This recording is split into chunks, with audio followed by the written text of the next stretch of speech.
Hey everyone, welcome back. Ready for another deep dive? Always. All right, well, today we're looking at a story that just broke, and it could have some serious political fallout. We're talking about President Biden's pardon of his son, Hunter. Yeah, this is a big one. Definitely. Good. So we've been going through this article from the Associated Press, laying out all the details, and, well, let's just say it sparked quite a bit of controversy. Broken promises, legal battles, and a whole lot of questions about what this all means going forward. And it really flips the script on the image President Biden has been working so hard to project? Right. Since he took office, it's all been about restoring those norms, that respect for the system, distancing himself from the, let's say, the less traditional approach of the last administration. Exactly. But I mean, here we are with a decision that, well, a lot of people are seeing is going against those very principles. Yeah, you're not wrong. It kind of undercuts that whole message. So let's get into the specifics. December 1st, 2024, President Biden issues a full pardon to Hunter Biden, wipes away those federal felony convictions, the gun charges, the tax offenses, no prison time for Hunter.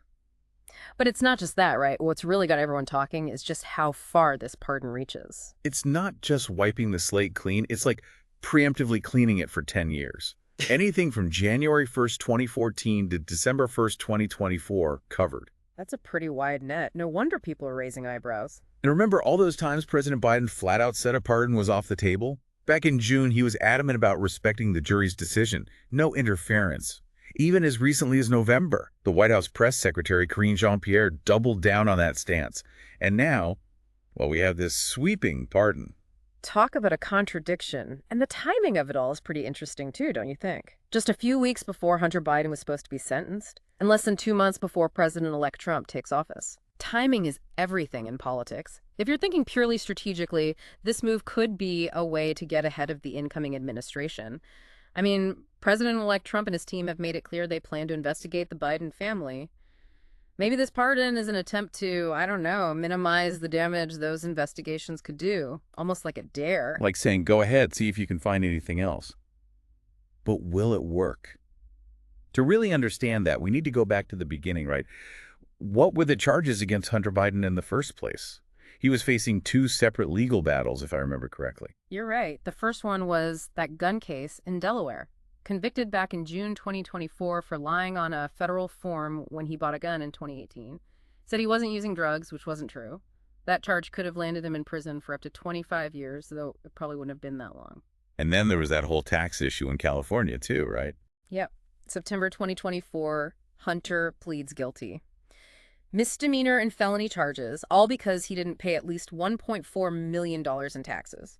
He could have gotten up to 17 years for that, but again, the actual sentence probably wouldn't have been nearly as harsh. Oh, yeah. And there was that talk about a plea deal for that case, wasn't there? They had a deal all set, but then it got thrown out. The judge just wasn't happy with it, thought it wasn't fair. So the judge was kind of like a watchdog, making sure everything was on the up and up. Interesting. Now, when President Biden announced the pardon, his statement said he believes in the justice system, but also believes raw politics has infected this process and it led to a miscarriage of justice, basically saying his son was targeted for political reasons. A bold statement for sure. And one that raises questions about just how impartial our legal system really is. It plays into that fear that justice isn't blind, that political agendas can sway things. It's like stepping into a gray area. It's no secret that Hunter Biden's been a target for a lot of criticism, especially from President-elect Trump and his base. They've been accusing him of all sorts of things, even made him a key part of their campaign against President Biden. And to counter that, Hunter Biden's legal team released a pretty hefty document, 52 pages, titled The Political Prosecutions of Hunter Biden, directly accusing his dad's opponents of using him as a tool to attack the president, both during the 2020 campaign and throughout his presidency. So they're claiming these legal troubles were basically manufactured for political gain. Exactly. It's a strong argument, one that definitely resonates with people who are already skeptical about the motives behind these prosecutions, painting Hunter Biden as the victim of a political witch hunt. This whole situation is just layer upon layer of complexity, isn't it? It really is. And it begs the question, where do we draw the line between political strategy and the pursuit of justice? When do personal vendettas start to overshadow the legal process? It's a slippery slope. No doubt about that. This is turning into Quite the tangled web, and we've only just started to untangle it. There's a lot more to unpack here, so stick with us as we continue our deep dive into the pardon of Hunter Biden. It really does feel like we're looking at some kind of political kaleidoscope. This one event, it just keeps reflecting all these different narratives and anxieties about power, about justice, about family loyalty. Really gets you thinking. No kidding. And it makes you wonder, right? Like, what does this mean for the average person, for you and me? If it seems like there's one set of rules for those with connections and another for everyone else, what does that say about the whole system? Oh, that's a real concern. A lot of people who are criticizing this pardon are saying exactly that. It feeds into this cynicism, this distrust in institutions, especially for people who already feel like the system's stacked against them. Like there's a two-tiered system of justice. And we're not just talking theory here. People are already reacting strongly. Congressman James Comer, the Republican, he's been pretty vocal about it, calling the pardon a blatant attempt to shield the Bidens from being held accountable. He even says the evidence against Hunter, it's just the tip of the iceberg. Comer's response is interesting. It fits into a strategy we see from some political groups. By saying this pardon is a cover-up, they're tapping into existing narratives about the Biden family and, by extension, the whole Democratic Party. It reinforces that image of corruption, elitism that they've been pushing for years. So they're using this event to paint a bigger picture of wrongdoing, even if the evidence isn't really there yet. Exactly. It's textbook political maneuvering. Take one event, use it to push a broader agenda. They're hoping to capitalize on that public skepticism, that outrage, to achieve their own political goals. It's a smart move, I'll give them that. And it makes me think about other controversial pardons, ones issued by previous presidents. I'm thinking about some of the ones Trump granted in his last days in office, like the one for Charles Kushner, Jared Kushner's father. Ah, that's a good comparison. And don't forget, all those pardons Trump gave to people caught up in the Mueller investigation. People were really critical of those, said they were politically motivated, undermined the rule of law. So are we seeing a pattern here? Presidents using pardons to help out those close to them, and always with a cloud of controversy hanging over it. Well, it's not exactly new in American history. Presidential pardons have always been debated, especially when personal or political ties are involved. It's a powerful tool, no doubt, and when a president uses it, people always question if it's fair, if there's accountability, if it's maybe being abused. A double-edged sword, right? Yeah. On the one hand, it can be an act of mercy, second chance for someone who deserves it. But it can also be seen as a way for presidents to bypass the justice system, protect their friends. You said it. That tension between justice and mercy, upholding the law and offering forgiveness, it's built into the pardon power. And every time a president uses it, people judge it through the lens of the political climate, the specifics of the situation. Of course, we can't forget how Hunter Biden himself responded to the pardon. He seemed grateful for his dad's decision, talked about wanting to help others struggling with addiction. His statement was pretty interesting. He walked a fine line there, acknowledging mistakes, especially those tied to addiction, but also presenting himself as someone taken advantage of, a victim of political maneuvering. A carefully crafted message, for sure, trying to gain some sympathy while also pushing back against his critics. Trying to take control of the narrative, shift the focus away from the legal battles, and more towards his personal journey. Exactly. Painting himself as someone who's learned, who wants to use his experience to help others. The classic redemption arc. People love that kind of story. Do you think it'll be enough to change the way people see him, though? Hard to say. Public opinion is a fickle thing. People have their biases, their party loyalties. Some might be willing to believe Hunter's being sincere, that he's changed. Others, well, they might see it as just another PR stunt, a distraction from what he's done. What about the people in the middle, though? Those who aren't diehard Biden supporters or fierce critics? How do you think they're making sense of all this? That's a good question. For those less caught up in the political back and forth, this pardon might be confusing, unsettling. They might see it as favoritism, maybe even manipulating the system. And that could make them distrust institutions even more, reinforce the idea that the rules are different for those in power. Fueling that cynicism we were talking about. It's possible. And it raises the question, did Biden do himself any favors with this pardon? Politically speaking, I mean. Because, let's face it, this is a gift to the incoming Trump administration.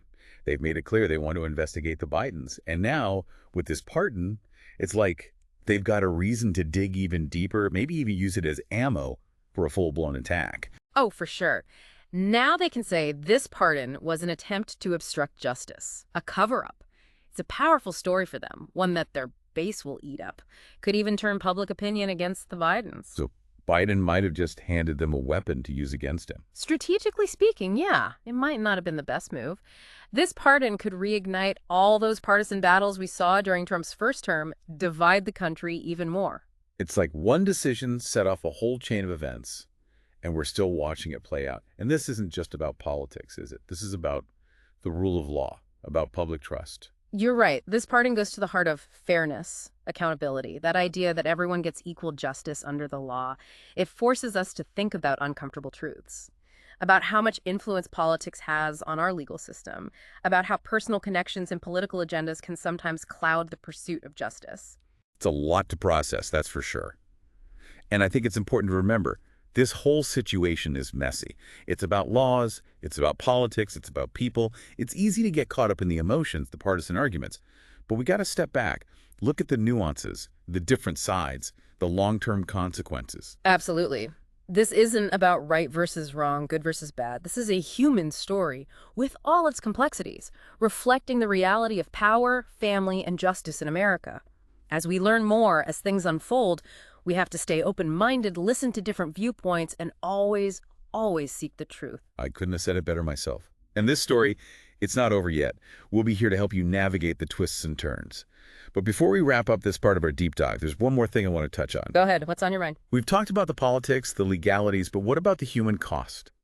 This has been a tough situation for everyone involved, especially Hunter Biden and his family. You're right. That often gets lost in all the political noise. No matter what you think about the pardon, the charges, the whole thing, we can't forget that real people are at the center of this. They're going through pain, stress, scrutiny, in a way most of us can't even fathom. It's a good reminder that even at the highest levels of power, we're all human. We all feel those same emotions, those same pressures, those same struggles. Absolutely. Holding those in power accountable is important, yes. But we should also approach these situations with empathy, understanding. I think that's a powerful message to leave our listeners with as we head into the last part of our deep dive. We've covered a lot, the legal ins and outs, the politics, the human stories, but there's more to uncover, so stick with us as we analyze and try to understand this huge event and what it means for the future. You know, as we wrap up our look at President Biden's decision to pardon Hunter, it feels like we're just scratching the surface of something much bigger here. This goes beyond just one man, one family. I agree. It really brings up some fundamental questions about America, about justice, accountability, and how much weight family ties should have when you're talking about the most powerful people in the country. It's like we're holding up a mirror to ourselves, right? Seeing all these different perspectives, these anxieties reflected back at us. Yeah, it's almost like this case is a microcosm of all those big tensions, those big challenges we're facing in America right now. It makes you think about the legal system, the influence of politics, and those human struggles we all go through, especially when it comes to family. And we can't forget, we're going into a new administration now. President-elect Trump, he's coming in with his own agenda, his own way of doing things. Safe to say this pardon is going to have ripple effects for quite some time. Oh, absolutely. It'll be fascinating to see how this all plays out. Could reshape the political landscape, maybe even change how we talk about these crucial issues in the future. So as we wrap up this deep dive, I have a question for you, the listener. What do you think? Does this pardon raise red flags for you? Does it make you worry about abuse of power? Or is this just a father trying to protect his son? And how do you think this is all going to impact things politically down the road? It's a tough one. No easy answers there. And that's why it's crucial to look at all sides, understand the complexities, and ultimately form your own conclusions. Don't forget, this is just one piece of a much bigger puzzle. So keep learning, keep asking those tough questions, and most importantly, stay engaged. Because understanding the nuances of these issues is more crucial now than ever. It's easy to get swept up in the headlines, those quick sound bites, but taking the time to really delve into the complexities, that's what empowers us to think for ourselves, to have meaningful conversations. Thanks for joining us for this deep dive. Until next time, keep exploring and keep those minds open.